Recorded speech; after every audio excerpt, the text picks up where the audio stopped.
We have these four factor production: land, labor, capital and entrepreneurship. Land को क्या मिलता है? अगर लैंड आप दे रहे हो किसी को अपनी, तो लैंड के बदले आपको क्या मिलता है? लैंड के बदले आपको मिलता है रेंट. लेबर के बदले में क्या मिलती है? वेजेस. एंड कैपिटल के बदले में क्या मिलता है? Interest. And in return of entrepreneurship we get profit. So without these four factor production, no firm can produce anything. The firm needs these four factor production, these four things to produce goods and services. और चीजें चाहिए, like raw material चाहिए, बहुत सारी और चीजें चाहिए, लेकिन मोस्टली फर्म्स को यही चार चीजें चाहिए. तो ये चार बेसिक चीजें हैं जिनके बिना कोई भी फर्म चीजें प्रोड्यूस नहीं कर सकती. And all of these things are owned by households in the economy. ठीक है. Yes, ma'am. तो अभी हमने बात करी कि assumptions कौन कौन से होते हैं. कि assumption ने बोल लिया कि we have two sector economy, although every economy has four sectors, but we are assuming that our economy has only two sectors: households and firms. Then second, there is no government intervention. मतलब government is there but it is not doing anything, it is not intervening in the activities of households and firms. Then it is a closed economy. Close economy मतलब कि हम लोग कोई भी foreign trade नहीं कर रहे हैं, हम लोग कोई एक्सपोर्ट और इम्पोर्ट नहीं कर रहे किसी फॉरेन कंट्री के साथ. ठीक है. तो अब हमने बोला कि हमारे हमारे पास दो सेक्टर हमारे इकोनॉमी के अंदर, हाउस होल्ड्स और फर्म्स. अभी ना समझाया मैंने आपको कि households are what? Households are the owners of factors of production. मतलब जो हाउस होल्ड्स है, मतलब हम लोग हैं, आप और मैं हैं, हमारे पास लैंड भी है, हमारे पास लेबर भी है, हमारे पास कैपिटल है, हमारे पास एंटरप्रेन्योरशिप है, स्किल्स है. अब ये चीजें फर्म को चाहिए क्या करने के लिए? गुड्स प्रोड्यूस करने के लिए. ठीक है. तो Yes, ma'am. अब हम क्या बोलेंगे इसमें कि let's say households are giving factors of production to the firm. Factors of production are also known as factor services. क्योंकि जब हाउसहोल्ड्स लैंड दे रहे हैं, लेबर दे रहे हैं, कैपिटल दे रहे हैं, एंटरप्रेन्योरशिप स्किल्स दे रहे हैं, तो इसका मतलब क्या हुआ? इसका मतलब हुआ कि they are also kind of giving services to the firm. क्या क्या दे रहे हैं सर्विस में? Land, labour, capital and entrepreneurship. अब एज अ फर्म, अगर फर्म ने हमसे लैंड ली है रेंट पर, हमसे अगर लेबर, हम एज अ लेबर हम लोग काम कर रहे हैं, हाउस होल्ड्स काम कर रहे हैं फर्म के पास, हमने कैपिटल पैसे दिए हैं उनको काम अपनी फर्म में लगाने के लिए, हम एंटरप्रेन्योरशिप स्किल्स हम लोग यूज कर रहे हैं फर्म में.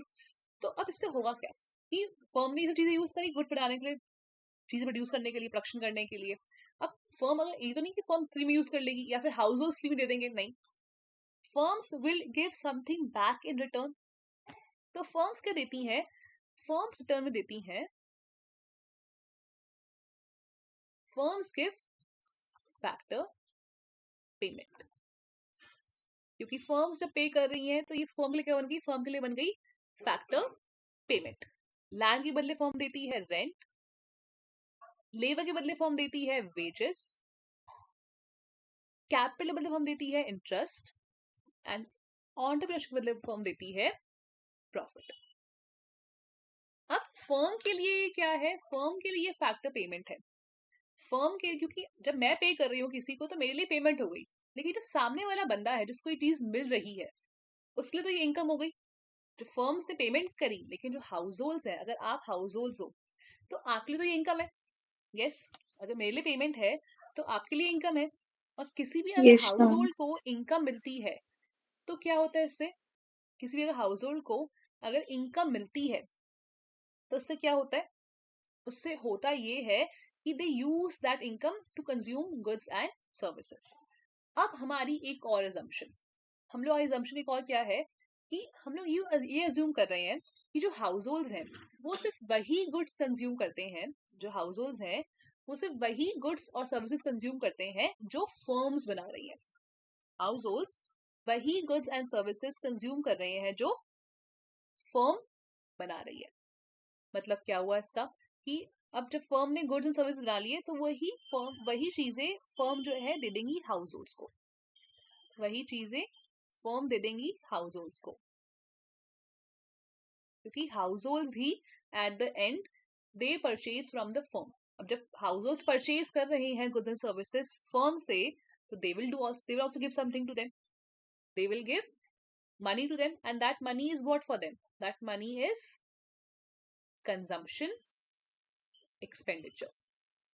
That money is consumption expenditure for them.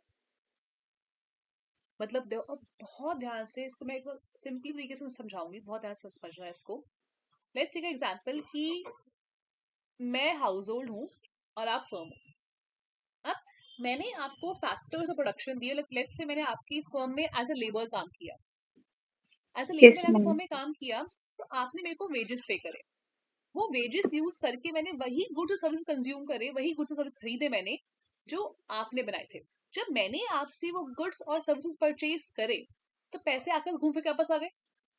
वही पैसे Yes. आप कल दोबारा यूज करोगे मुझे वेजेस देने के लिए. फिर मैं शाम को गुड्स परचेज करूंगी आपसे, पैसे आकर वापस आ जाएंगे. We can see that how money is coming back to you again and again in circular manner. पहले मेरे पास आए, फिर वही पैसे कंजम्पशन एक्सपेंडिचर के रूप में आपके पास वापस आ गए. फिर आपने अगले दिन को फिर से एज अ वेज पैसे दे दिए वो वाले. फिर मैंने गुड्स आपसे गुड्स परचेज करे, तो पैसे घूम फिर के आके वापस आ गए. You can see that how money is flowing in a circular manner. कैसे पैसे वहां कैसे घूम रहे हैं, पहले आपके पास फिर मेरे पास. Any doubt? पॉइंट क्लियर हुआ?